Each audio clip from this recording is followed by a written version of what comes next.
have to see that.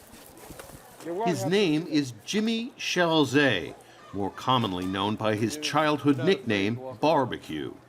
Once a Haitian police officer, he is now the leader of a powerful confederation of gangs called G9, which controls much of Port-au-Prince and its suburbs. With an automatic rifle strapped to his chest, Cherzé took us through the garbage-strewn alleyways of La Saline, a sprawling slum. He urged us to show the world the desperate poverty in which millions of Haitians live out their lives without basic sanitation, health care, education, or hopes for a better future. Although he is the feared leader of a violent criminal gang, Cherzé appears to be trying to reinvent himself as a leader, a man of the people, battling a corrupt system and the current government led by Prime Minister Ariel Henry, whom Cherzé condemns.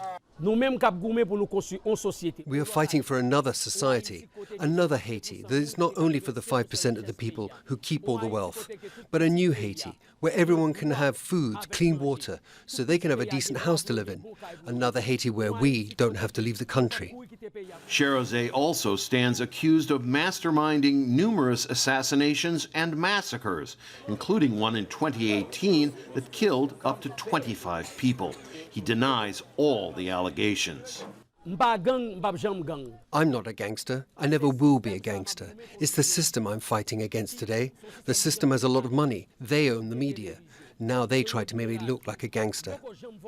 Cherzé condemned the kidnapping of 17 U.S. and Canadian missionaries who are being held for ransom by a rival gang. We condemn all kidnappings that happen in this country. The special one is the missionaries. They're Americans when we talk about missionaries. They came to this country to help us.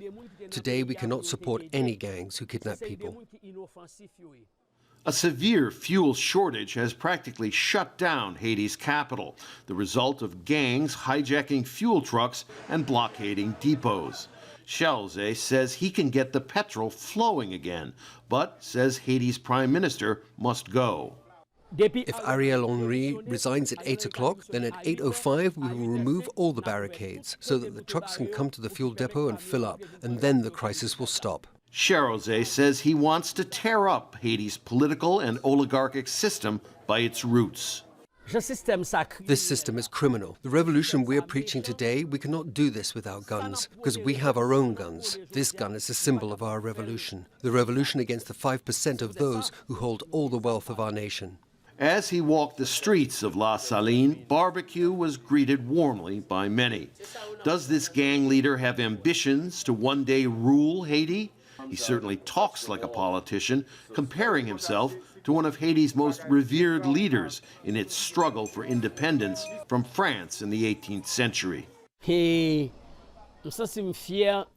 Dessalines was a great man, the father of the nation who fought hard to free Haiti. Today, I am doing the same fighting as Dessalines did. I am following his dream. The dream of Dessalines was to see the wealth of his country be shared equally. Outlaw, would-be revolutionary, leader of men in arms. The man they call Barbecue is one of the most powerful and enigmatic figures in Haiti today. Rob Reynolds, Al Jazeera, Port-au-Prince.